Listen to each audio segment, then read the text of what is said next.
Hey, welcome to another week together. This week we're talking about a really important topic. I mean, they all are, but this is something that I think causes a lot of anxiety for childcare workers, be it teachers, teaching assistants, or directors.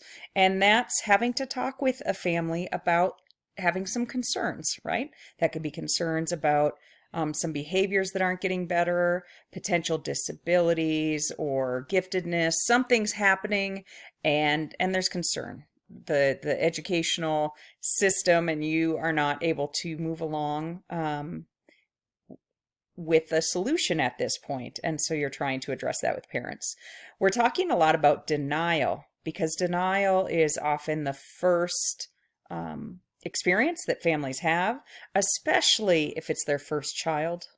And so it's not uncommon for a parent to kind of brush it off. After denial can come some anger, and that can be anger at the person who said it. But I need to restate this again. It is critical for lifelong success for students that they get identified if they do have any type of disabling condition or anything, and get the extra support that they need, whether it's a disability or not, as soon as possible.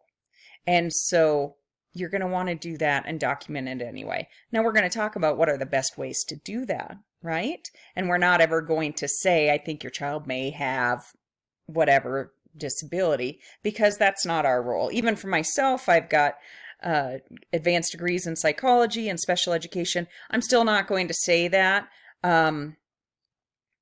unless it was in my role and I was doing those assessments for that child.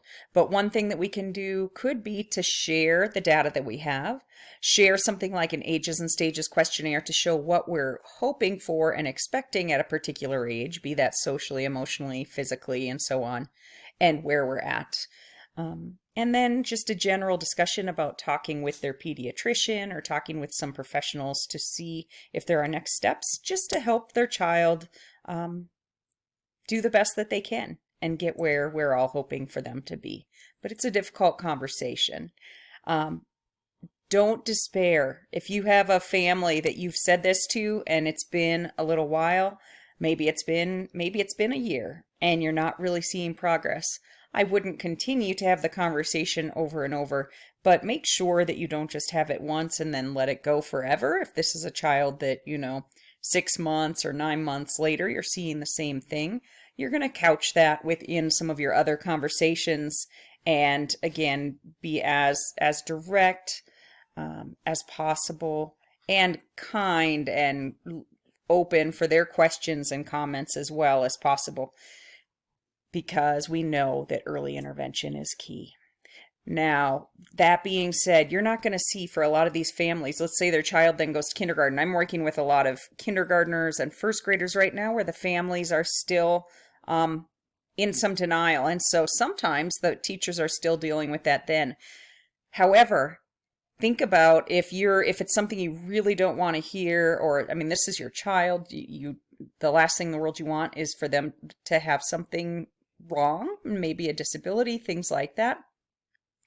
That then when they're in kindergarten or first grade, the family's going. And when I have the conversation with families too, I can say, I see that I have a child right now. I can say, I see that a teacher raised up some concerns and suggested the possibility of doing some extra testing for potential disabilities or other struggle areas.